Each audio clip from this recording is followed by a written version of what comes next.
What's going on YouTube? Darksword255 here, where the numbers may be randomly generated, but the content itself is not. And we are talking some Raid Shadow Legends today, guys. So if you guys have not seen my illustrious last video, well, only video, I pulled for, really, I was aiming for Ancora.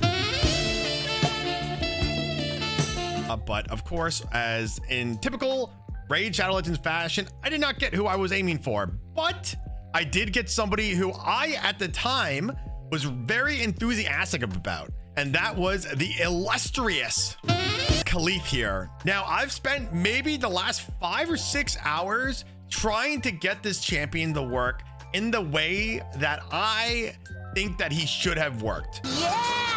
Yeah! Think some of these!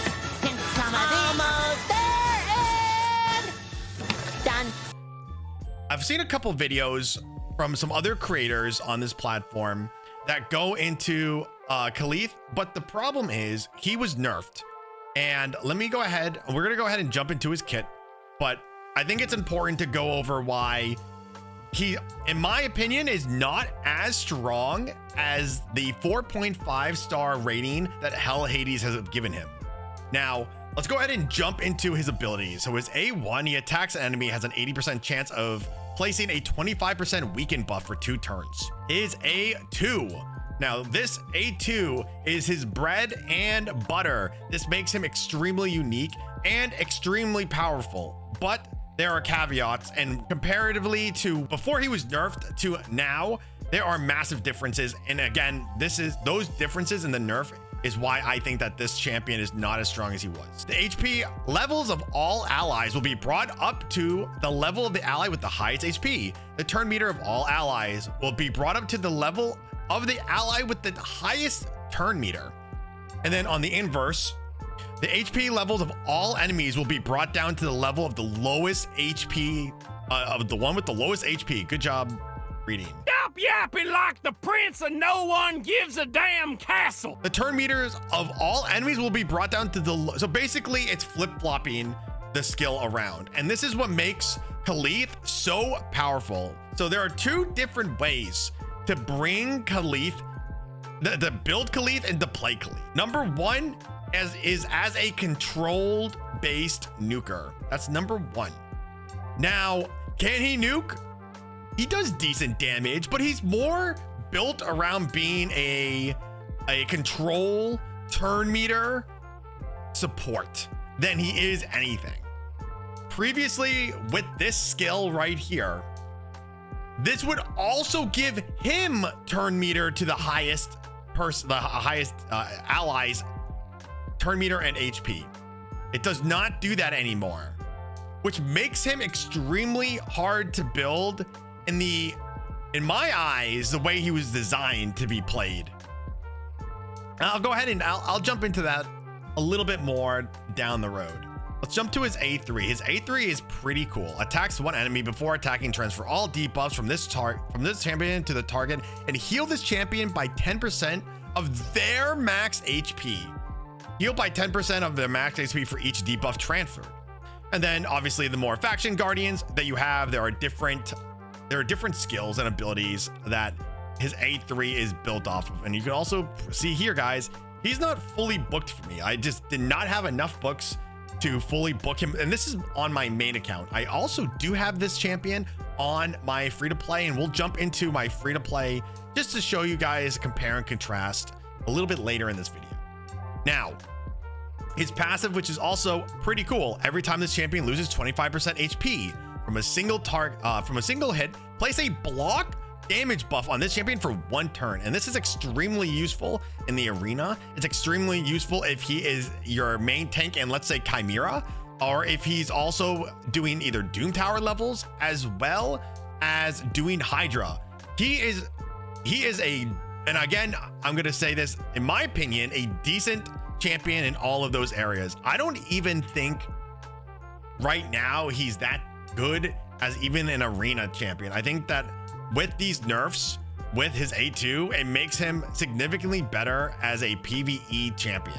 And then obviously we have his aura here, gives all allies 25% defense, as well as if they're Knights Revenant, they are giving he is giving them 60 extra resistance.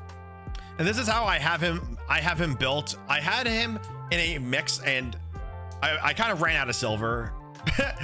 Trying all of these different builds out. Ironically, it's like such a good time to do this because of the gear removal cost is being reduced right now to 0, which is the best time to be making fun little videos like this.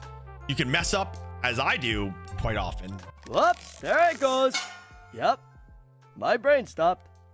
I have him still right now built as if he was a PvP nuker. But again, just from my playtesting of him, I just found that he just wasn't able to really keep up. There are a lot of different problems with this champion. I mean, there's a lot of different problems now with his A3. He was, in my eyes, designed to be a control support. Now, with him not getting that turn meter boost, you really need to pair him with champions that will go first. It is extremely hard to build a go second team with this champion because of two different things. The meta in PvP right now is everybody has a strip. Everybody is stripping buffs. So you need to build this guy. If you're going to build him, you would have to build him extremely fast with extremely high resistance, which is not, for most players, including myself, is not a realistic thing to do, especially if you're near platinum or if you're doing live arena. People are always picking buff strippers, Wukong, Armons. That's all I need to say with that. So if you are not going first with this champion, if you don't have a team that go first, you are losing out on a huge swath of how he is designed to be played. And he also is in a very interesting niche of how to be played. So for example here, this is just a team that I quickly threw together. The design of K'Leth is to have one person on your team almost kills somebody on the other team. And then you use his A2 to reduce everybody's HP and turn meter down to the lowest. So you really need to have somebody go before him, which if you're building him in stone skin and high resist, not a problem, obviously. But again, you still need him to go. You still need him to place his A2 down. You can take Arbiter as your lead, just have a very pronounced speed lead, and then have Arbiter go first with her turn meter.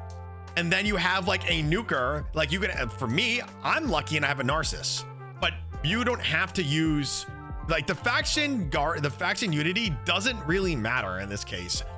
And how I have seen a lot of people play this champion is not even with other Knights Revenant. They don't even use other Knights Revenant. They are just using him with a speed-based team and having him go last, basically, in the rotation. Because if we, like, I'm gonna do this right now just so I can show you. So this reduces everybody's turn meter. Hey, my Narcissus is gonna one-shot everybody here, but which is, again, that's fine. I just don't have, like, for me to build a team for this to work properly, it just isn't as powerful as other teams that you can get that are also free to play. Like Arbiter is free to play. Armons was a fusion.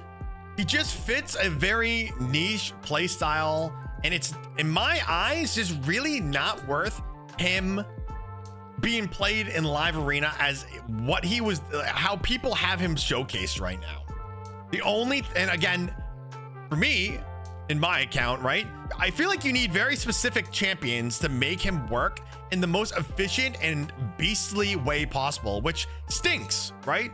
Like some of the other faction leaders, right? Like even Teox, for example, does he need to have more lizards on his team? Yes, but all of the lizards are so strong. I feel like with the Knights Rev, they're missing so many different components.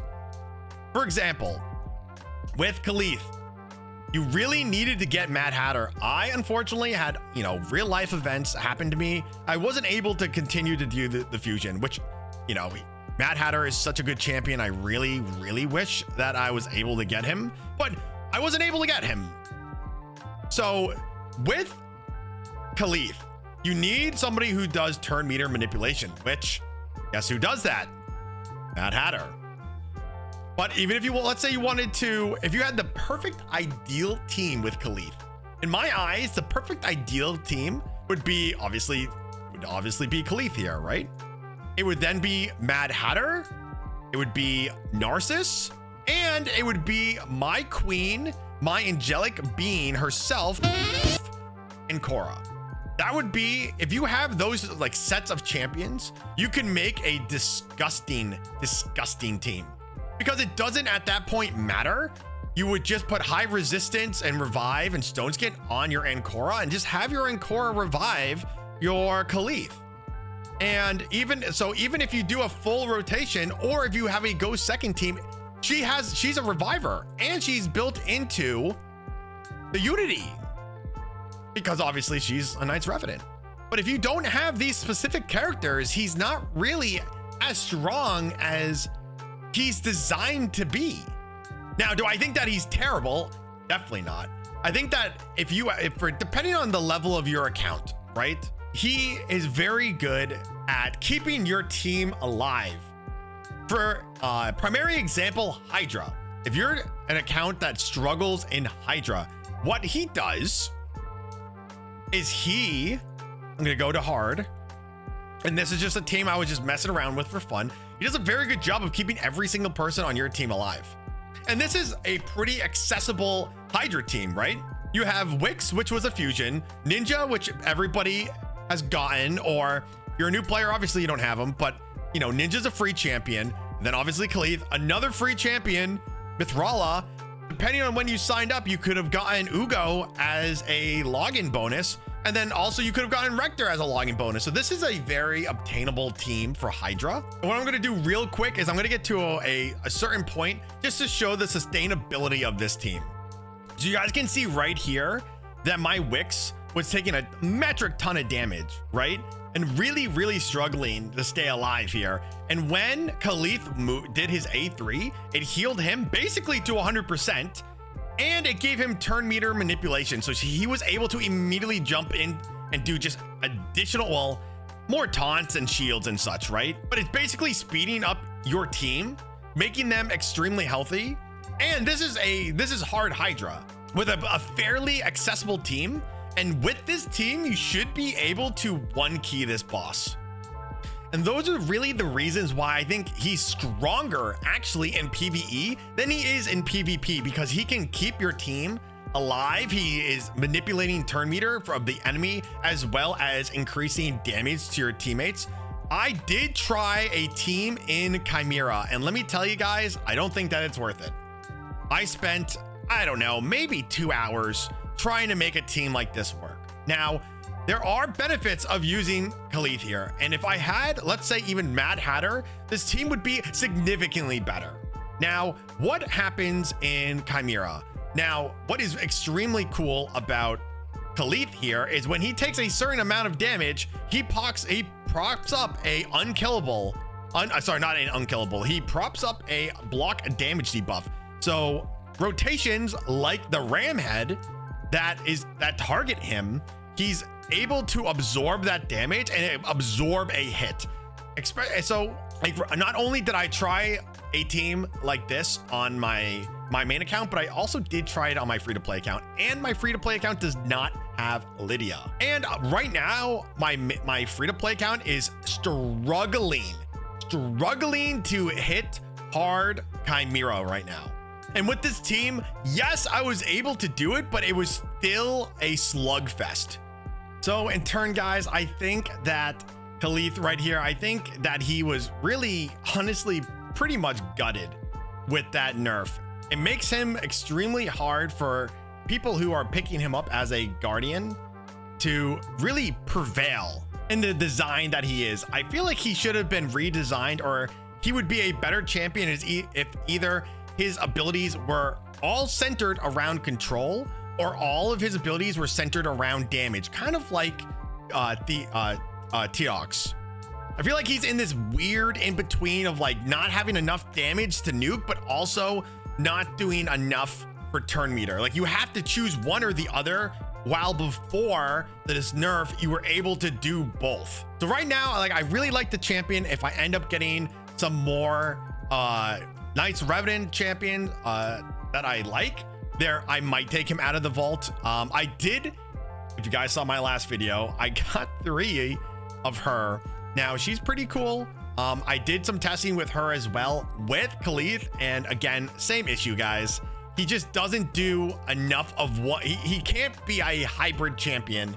From my testing, he has to be one or the other. And please, guys, let me know down in the comments below, guys, if you do end up disagreeing with me, if you think that my take is so unbelievably wrong, or any kind of feedback, guys, of how you think that I could have built him differently in your eyes. Any kind of feedback is absolutely welcome. I'm trying my best to grow as a Raid Shadow Legends creator. And if you guys think that I can improve on either testing, or if I even just have a take that you disagree with, please let me know so I can be better for you guys. Until then, guys, thank you guys so much for watching till the end of the video. If you haven't subscribed already, please subscribe. I will be doing a ton more Raid Shadow Legends content, guys, and I will see everybody in the next one.